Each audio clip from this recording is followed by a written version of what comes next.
今天继续解说法国1976年拍的纪录片《愚公移山》。本期让我们随着导演伊文斯的镜头来到大庆油田。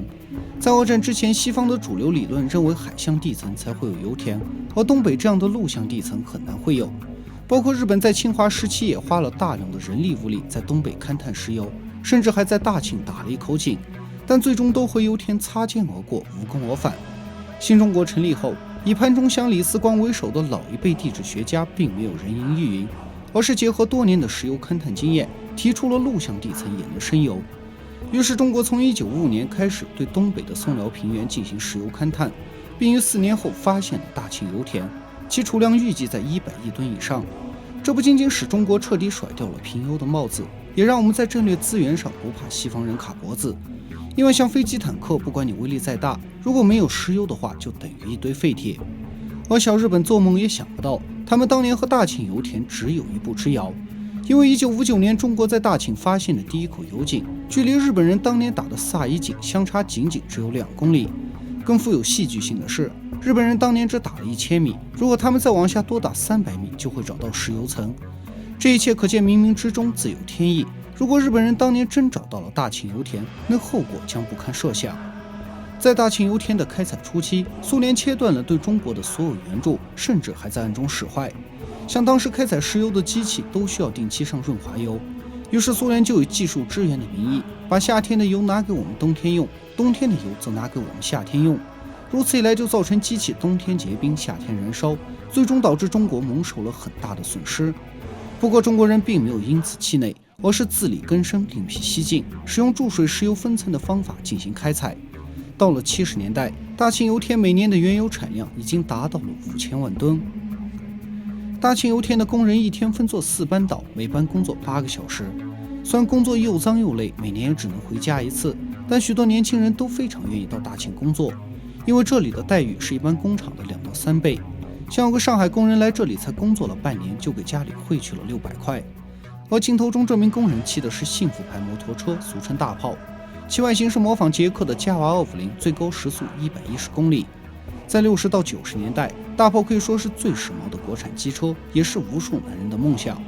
但大多人的月收入不过几十块钱，而一辆大炮要好几千块，一般人根本买不起。每天工人下班后会把沾满油污的工作服清洗干净，然后和工友们一起打扑克、下象棋，或者一个人吹吹口琴、拉拉二胡。工人们还放养着一群本土黑猪，隔3差5就会抓一只来改善伙食。这是大庆油田的总部，打字员使用的是中国独立研发并拥有专利的双歌牌机械打字机，其原理来自北宋发明的活字印刷术。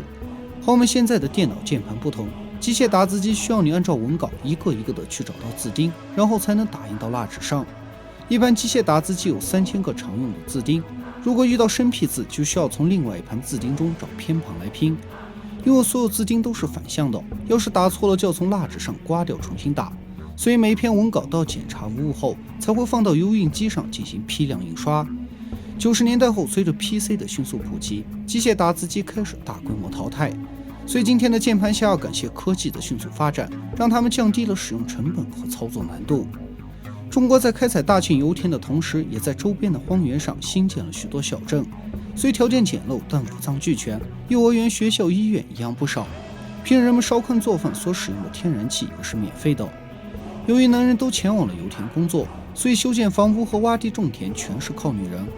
过去他们在城市生活，没有参加劳动的机会，基本都是在家里吃闲饭、吹散牛，每天想的都是买这买那，互相攀比。男人们上班时刮的是东方革命之风，但一回到家见到妻子，刮的就是西方物质主义之风。而现在他们有了工作，有了收入，想买啥就买啥，完全不需要看丈夫的脸色。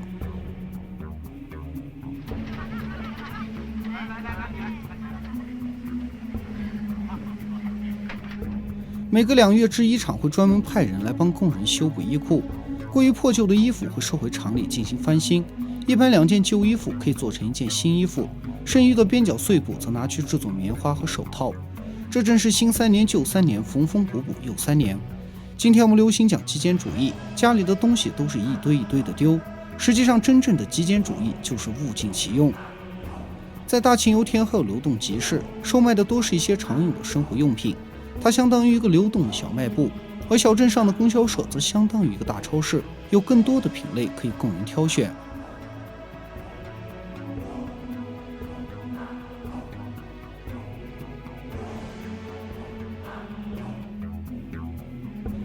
这是一家国营理发店，人们可以按照图片选择自己喜欢的款式。一般人理发家洗头是2角钱，价格是全市统一，而工人由厂里发的理发票，所以剃头刮脸都是免费的。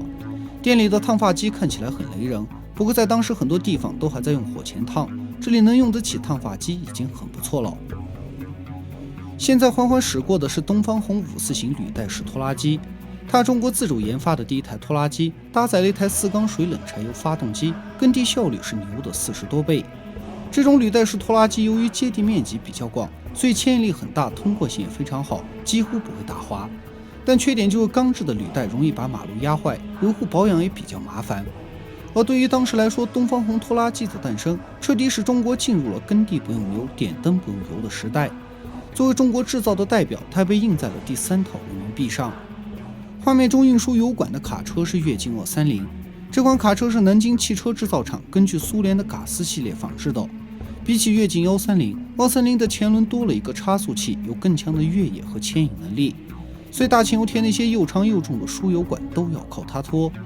当时部队里还流行着这样一句话：大解放去不了的地方，就派南京嘎斯去。在大庆油田常见的重卡，除了跃进230外，就是黄河150。这是我国自主研发的第一台重型汽车，其外形是模仿斯柯达的706系列。它搭载了一台上柴生产的柴油发动机，最高时速60公里。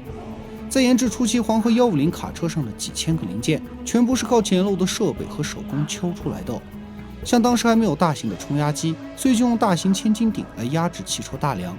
包括生产驾驶室的模具都是用水泥做的。这个过程如果你细细品去，是很令人心酸的。记得在1949年的开国大典上，我们连国旗的旗杆都是用4根自来水管一节一节的套出来的。你很难想象一个5亿人口的泱泱大国，工业基础是那么的薄弱。在那个一穷二白的年代，我们失去了苏联的援助，遭到了西方的技术封锁，但老一辈人还是凭着愚公移山的精神，造出了2弹1星这样的振国利器，挖出了别人都认为不存在的石油，用小锤敲出了中国的第一辆重卡。今天我们有人笑愚公傻，为什么不搬家？岂不是先辈正是抱着愚公滴水穿石的信念，才开创了中国制造的无数第一，才为中国打下了坚实的工业基础。那么本期解说就到这里，更多精彩内容请大家持续关注。如果你觉得我的作品还不错，请长按点赞支持。